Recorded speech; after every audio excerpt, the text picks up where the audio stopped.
আসসালামু আলাইকুম। সংবাদে আপনাদের সবাইকে স্বাগত জানাচ্ছি। আমি ফিরোজ তোহা। শুরুতেই সংবাদ শিরোনাম। বাংলাদেশের সর্বশেষ গুরুত্বপূর্ণ আপডেট সংবাদে আপনাকে স্বাগত। শুরুতে সংবাদ শিরোনাম, পরে বিস্তারিত। শুরুতে জানাব, যে কোনো ফরম্যাটে আওয়ামী লীগকে পুনর্বাসনের চেষ্টা হলে এনসিপি তা প্রতিহত করবে বললেন নাহিদ ইসলাম। জাতীয় নাগরিক পার্টি এনসিপির আহ্বায়ক নাহিদ ইসলাম বলেছেন, আওয়ামী লীগকে নিষিদ্ধ করার দাবিতে আমাদের আন্দোলন চলবে। কোনো অবস্থা বা কোনো ফরম্যাটে আওয়ামী লীগকে পুনর্বাসনের চেষ্টা করা হলে এনসিপি তা প্রতিহত করবে। আজ ২৪শে মার্চ সন্ধ্যায় নারায়ণগঞ্জ শহরের ইস্তাইর বাংলা ভবন কমিউনিটি সেন্টারে এনসিপির উদ্যোগে ইফতার ও দোয়া মাহফিল অনুষ্ঠানে এসব কথা বলেছেন তিনি।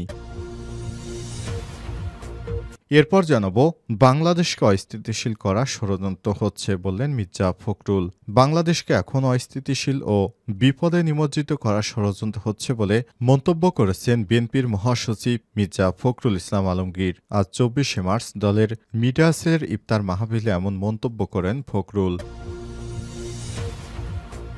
এদিকে খুলনায় সাবেক মেয়র খালেক এবং তার স্ত্রীর ব্যাংক হিসাব জব্দ। খুলনা সিটি কর্পোরেশন কেসিসির সাবেক মেয়র তালুকদার আব্দুল খালেক এবং তার স্ত্রী, বাগেরহাট ৩ আসনের সাবেক সংসদ সদস্য ও সাবেক বন উপমন্ত্রী হাবিবুন নাহারের ব্যাংক হিসাব ও সঞ্চয়পত্র অবরুদ্ধ ফ্রিজ করা হয়েছে। তাদের ৭টি ব্যাংক হিসাবে ৩টি সঞ্চয়পত্রে মোট ৮,১০,২৯,০০০ টাকা জমা ছিল। এবারে জানাব, সুদমুক্ত ক্ষুদ্র ঋণ পাচ্ছেন ইমাম এবং মুয়াজ্জিনরা। ইসলামিক ফাউন্ডেশনের ইমাম প্রশিক্ষণ একাডেমিতে যে সকল ইমাম ও মুয়াজ্জিন প্রশিক্ষণ নিয়েছেন তাদের সুদমুক্ত ক্ষুদ্র ঋণ দেওয়া হচ্ছে। ধর্ম বিষয়ক মন্ত্রণালয়ের তত্ত্বাবধানে এই ঋণ দেওয়া হবে। সোমবার ২৪শে মার্চ ধর্ম মন্ত্রণালয় থেকে গণমাধ্যমে পাঠানো এক বিজ্ঞপ্তিতে এই তথ্য জানানো হয়েছে। এদিকে ব্যাংক দেউলিয়া হলে ২ লক্ষ টাকা ক্ষতিপূরণ পাবেন আমানতকারীরা। যে কোনো ব্যাংক ও আর্থিক প্রতিষ্ঠান দেউলিয়া হলে সর্বোচ্চ ২ লক্ষ টাকা ফেরত পাবেন আমানতকারীরা। এই বিধান করে আমানত সুরক্ষা অধ্যাদেশ ২০২৫-এর খসড়া তৈরি করেছে বাংলাদেশ ব্যাংক। আজ খসড়াটির আর্থিক প্রতিষ্ঠান বিভাগের ওয়েবসাইটে প্রকাশ করে সংশ্লিষ্ট মতামত চেয়েছে অর্থ মন্ত্রণালয়। এবং সর্বশেষ জানাবো, টানা ৯ দিন বন্ধ ব্যাংক। আগামী শুক্র শনিবার খোলা থাকবে যেসব শাখা। আসন্ন পবিত্র ঈদ উল ফিতর উপলক্ষে আগামী ২৮শে মার্চ থেকে ৫ই এপ্রিল টানা ৯ দিন বন্ধ থাকবে ব্যাংক। তবে ২৮ ও ২৯ মার্চ পোশাক শিল্প এলাকার কিছু ব্যাংক শাখা খোলা রাখার নির্দেশ দিয়েছে বাংলাদেশ ব্যাংক। সোমবার ২৪শে মার্চ এক প্রজ্ঞাপনে এই নির্দেশনা জারি করা হয়েছে। প্রিয় দর্শক, এতক্ষণ শুনছিলেন সংবাদ শিরোনাম, এবারে বিস্তারিত। তবে তার আগে বন্ধুরা, অনুরোধ থাকবে সংবাদটিতে একটি লাইক দিন। এই চ্যানেলে আপনি নতুন হয়ে থাকলে আমাদের সংবাদটি দেখতে দেখতে চ্যানেলটি সাবস্ক্রাইব করে রাখুন। কমেন্ট করে বন্ধুরা আপনার মূল্যবান মতামত জানিয়ে দিন আপনি বিশ্বের কোন দেশ থেকে বা বাংলাদেশের কোন স্থান থেকে আমাদের সংবাদটি দেখছেন এবং শুনছেন। এবারে বিস্তারিত। যে কোনো ফরম্যাটে আওয়ামী লীগকে পুনর্বাসনের চেষ্টা হলে এনসিপি তা প্রতিহত করবে বললেন নাহিদ ইসলাম। জাতীয় নাগরিক পার্টি এনসিপির আহ্বায়ক নাহিদ ইসলাম বলেছেন, আওয়ামী লীগকে নিষিদ্ধ করার দাবিতে আমাদের আন্দোলন চলছে এবং চলবে। কোনো অবস্থা বা কোনো ফরম্যাটে আওয়ামী লীগকে পুনর্বাসনের চেষ্টা করা হলে এনসিপি তা প্রতিহত করবে। সোমবার ২৪শে মার্চ সন্ধ্যায় নারায়ণগঞ্জ শহরের ইসদাইর বাংলা ভবন কমিউনিটি সেন্টারে এনসিপির উদ্যোগে আয়োজিত ইফতার ও দোয়া মাহফিল অনুষ্ঠানে ভার্চুয়ালি যুক্ত হয়ে সব কথা বলেছেন তিনি। নারায়ণগঞ্জ জেলা এনসিপির এই অনুষ্ঠানের আয়োজন করে সময় নাহিদ ইসলাম বলেছেন, গত ১৫ বছর আওয়ামী লীগ কি নির্যাতন জুলুম করেছে তা সবাই জানে। সে হিসেবে আওয়ামী লীগকে কখনো রাজনৈতিক দল হিসেবে বিবেচিত হতে পারে না। আমরা সরকারের কাছে দাবি জানাই, আওয়ামী লীগকে সন্ত্রাসী গোষ্ঠী ঘোষণা করে তার নিবন্ধন বাতিল করা হোক। অনুষ্ঠানে বিশেষ অতিথি হিসেবে উপস্থিত ছিলেন এবং বক্তব্য রাখেন সিনিয়র যুগ্ম আহ্বায়ক সামান্তা শারমিন। সভাপতিত্ব করেন কেন্দ্রীয় যুগ্ম সদস্য সচিব আব্দুল আলামিন। বক্তব্য রাখেন কেন্দ্রীয় কমিটির সদস্য আহমেদ রহমান তনু। বিশেষ অতিথি হিসেবে বক্তব্যে এনসিপির সিনিয়র যুগ্ম আহ্বায়ক সামান্তা শারমিন জানান, আমাদের অবশ্যই গণপরিষদ নির্বাচনে যেতে হবে। গণপরিষদ ছাড়া আর কোনো নির্বাচনে কোনো ম্যান্ডেট নেই। এই সংবিধান একটি প্রশ্নবিদ্ধ সংবিধান। এই সংবিধান অভিশপ্ত সংবিধান। এখানে বেশিরভাগ মানুষের মতামতের জায়গা রাখা হয় নাই। এই সংবিধানে তরুণ প্রজন্মের লড়াই সংগ্রামের কোনো ছিটে ফোঁটাও নেই। মোটা দাগে এ সংবিধান একদলীয় সংবিধান, অভ্যুত্থান ছিল সব দলের অংশগ্রহণ, তাই এই দায়িত্ব সব দলকেই নিতে হবে। বাংলাদেশকে অস্থিতিশীল করার ষড়যন্ত্র হচ্ছে বললেন মির্জা ফখরুল।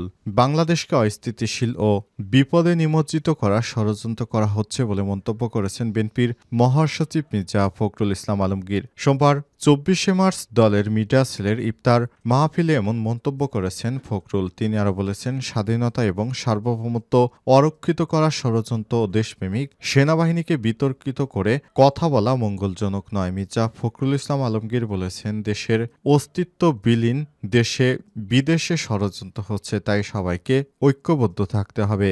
একই অনুষ্ঠানে মির্জা আব্বাস বলেন, দৃশ্যমান সংস্কার শুরু করা উচিত। আন্তরিকতার সঙ্গে বিএনপি সংস্কারের জন্য কাগজপত্র জমা দিয়েছে। সচিবালয় সহ প্রতিটি রন্ধ্রে রন্ধ্রে যারা ষড়যন্ত্র করছে তাদের খুঁজে বের করতে হবে এবং এদেরকে শাস্তির আওতায় নিয়ে আসতে হবে। বিগত ১৭ বছর ধরে অনেক আমলা ফ্যাসিস্টের দালালি করেছে, তাদেরকে বেছে বেছে খুঁজে খুঁজে বের করে তারপর তাদেরকে শাস্তির আওতায় নিয়ে আসতে হবে। এখনও তারা স্বৈরাচারের দোসরেরা ঘাপটি মেরে সচিবালয় সহ গুরুত্বপূর্ণ স্থানে বসে আছে। তারা দেশকে অস্থিতিশীল করার জন্য বিভিন্ন ষড়যন্ত্র করছে। তাদের ষড়যন্ত্র মোকাবেলা করতে হবে। তাদের জন্যই দেশে বিভিন্ন স্থানে অরাজকতা করার সুযোগ পাচ্ছে দুষ্কৃতকারীরা, আর এই দুষ্কৃতকারীদের প্রশ্রয় দিচ্ছে তারা।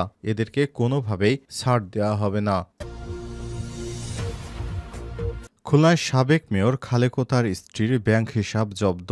খুলনা সিটি কর্পোরেশন কেসিসির সাবেক মেয়র তালুকদার আব্দুল খালেক এবং তার স্ত্রী বাগেরহাট ৩ আসনের সাবেক সংসদ সদস্য ও সাবেক বন উপমন্ত্রী হাবিবুন্নাহারের ব্যাংক হিসাব ও সঞ্চয়পত্র অবরুদ্ধ ফ্রিজ করা হয়েছে। তাদের ৭টি ব্যাংক হিসাব এ ৩টি সঞ্চয়পত্রে মোট ৮,১০,২৯,০০০ টাকা জমা ছিল। সোমবার ২৪শে মার্চ দুর্নীতি দমন কমিশন দুদকের আবেদনের পরিপ্রেক্ষিতে খুলনা মহানগর সিনিয়র স্পেশাল জাজ আদালতের বিচারক মোহাম্মদ শরীফ হোসেন হায়দার আদেশ দেন।